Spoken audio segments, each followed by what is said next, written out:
Hey, what's up? I want to talk about something that I've been finding very interesting, and it's been watching the rise of two different aspects of two different categories of things that I both like. One is cars, and the other is mountain bikes. And it's been really interesting to watch the electrification of both of them.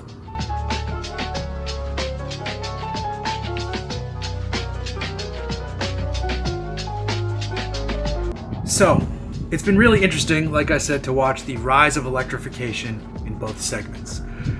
To explore this because in my own life, I don't own an electric vehicle and I don't own an electrified mountain bike.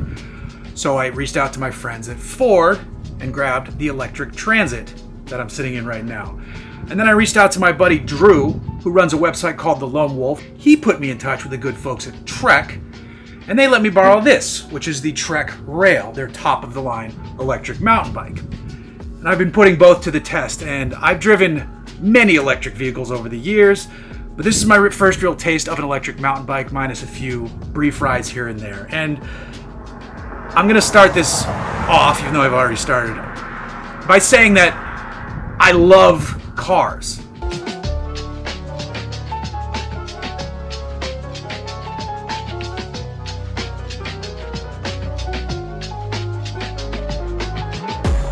I love muscle cars. I love big, loud, annoying V8 engines. I love the wail of, 12-cylinder engines. I also like the odd firing sounds of 3 and 5-cylinder engines.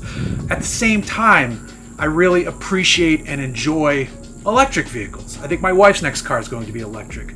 I would daily, if I had the money, an electric Porsche because I think they're absolutely amazing. On the flip side, Kia EV6 in a very different price bracket is an amazing vehicle as well. This electric Transit I love, and it would be an amazing just to build this out to make it like just a mountain bike shuttle that I just plugged in every now and then. That'd be super fun. Now on the mountain bike side, it's been wild, and it mirrors the acceptance of what I've experienced on the automotive side, where initially it was just a few fringe folks buying goofy Nissan Leafs that didn't get very good fuel economy.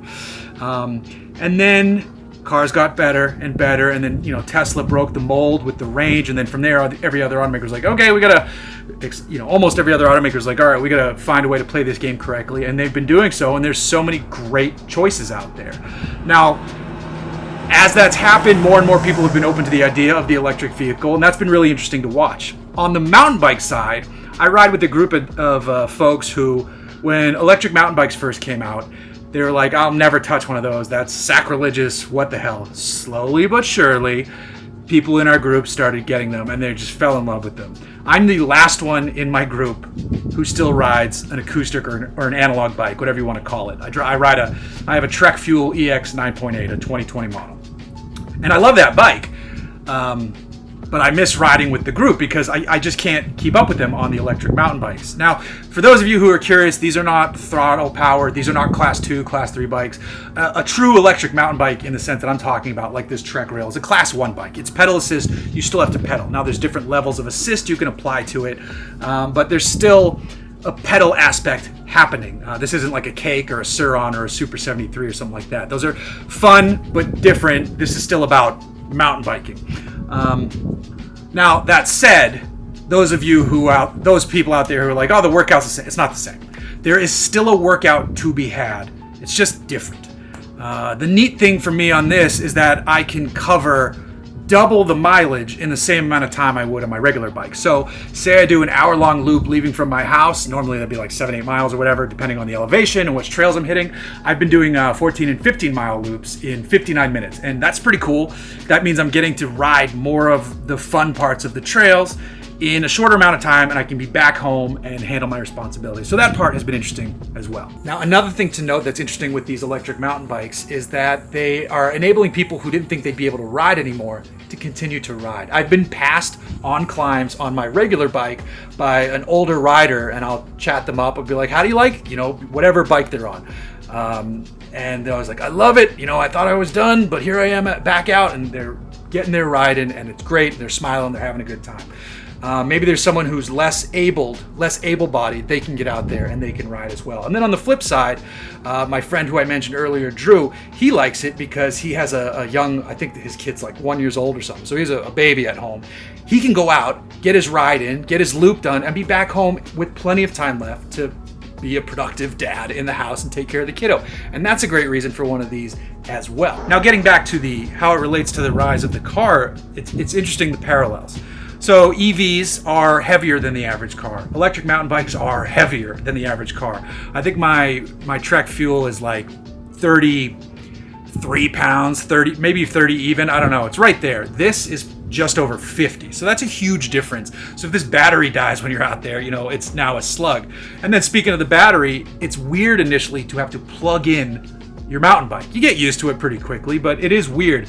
And it's not that weird because there are upgraded components you can get for your mountain bikes where they need to be plugged in or battery swapped. For example, on my bike, I've upgraded my drivetrain so it's wireless. It shifts Bluetooth wireless. You get rid of one of the wires in the cockpit of the bike, and it's amazing. It's like going from an automatic to a dual clutch, because then now there's a new version called the T-type transmission from SRAM, which the one I have on my bike is called Access, which is the wireless, but then this T-type is even better, and that'd be apparently probably like jumping from dual clutch to like true PDK from Porsche. So, if you're going to have an automatic, that's the best one to get on the planet, PDKs. Apparently that's what the new gearbox is like, but it's so expensive. And that's the other thing. The parallel with cars. EVs are more expensive than the average. They're gas equivalent, so to speak. The retail on my bike when I bought it, the sticker price was $5,500, which is tons of money. But I traded in a bike worth $1,000 to knock the price down, and then it was also Black Friday, so there was another deal on top of that. This bike right here, this is a 23 Trek Rail 9.8. So there's probably like 4 rungs of rail above this and maybe 4 below it. This starts around $9,000. So it has that price shock, just like EVs.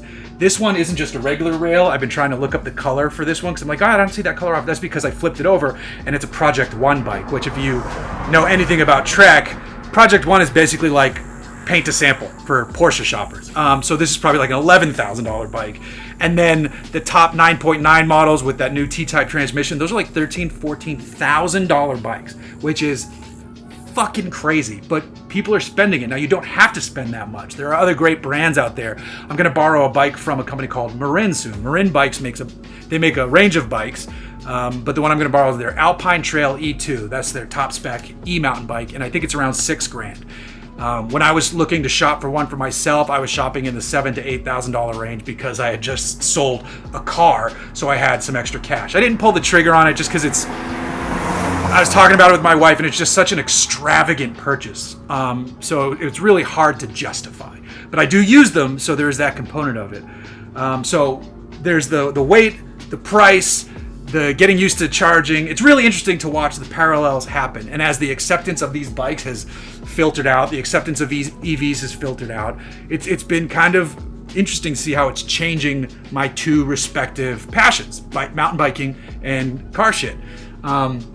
I'm looking forward to owning an EV someday. I will always own something with an engine, though, the Montero is probably not going anywhere unless someone makes me a stupid offer. I'm looking to buy maybe an old Mustang. It's going to have to be the jankiest one on the planet because prices on those are broken, or some sort of old Mopar or something like that, and just building it into a ratty, mean, just choppy mofo of a car. And then on the flip side too, on the bikes, I still have my bike. I'm trying to sell it, but the market on bikes has fallen out since COVID has kind of eased up or is gone. Not entirely gone, but it's manageable now, it seems like. So like when COVID hit, mountain bike, you couldn't even find one for sale, and if you could, the prices were jacked up. Now you can't give a bike away, which is hilarious. I get emails for sale prices all the time, which could be about to happen to EVs because it seems like the market for that is equally saturated. So it's been really interesting. Again, another parallel between these two markets. So I would love to know what you out there think about electric vehicles in general. I mean, this is a car channel, so you have your thoughts. And then if you have any opinions, if you're in this world or you're curious about it, so comments or questions, happy to respond to those below in the comment section. But it's been fun watching the two grow. I really, really like this bike. I cannot wait to spend some time with the Marin. I might do, we're expanding what we cover on the channel, so maybe we'll just do a full review of these bikes and see how they do. And if the comments are like, get back to car shit, the comments are get back to car shit. So be it. So yeah, it's been fun. This bike's sick. I love this van. I have a full review on this van, which you can watch. Link somewhere, click above. Thanks to Trek for sending this out. Thanks to Ford for letting me borrow this again. This is actually the second time I borrowed this van, and I left a strap in it from last time, and it was still here, so I don't think anybody else has borrowed it in the month since I've had it, which is pretty good. But yeah.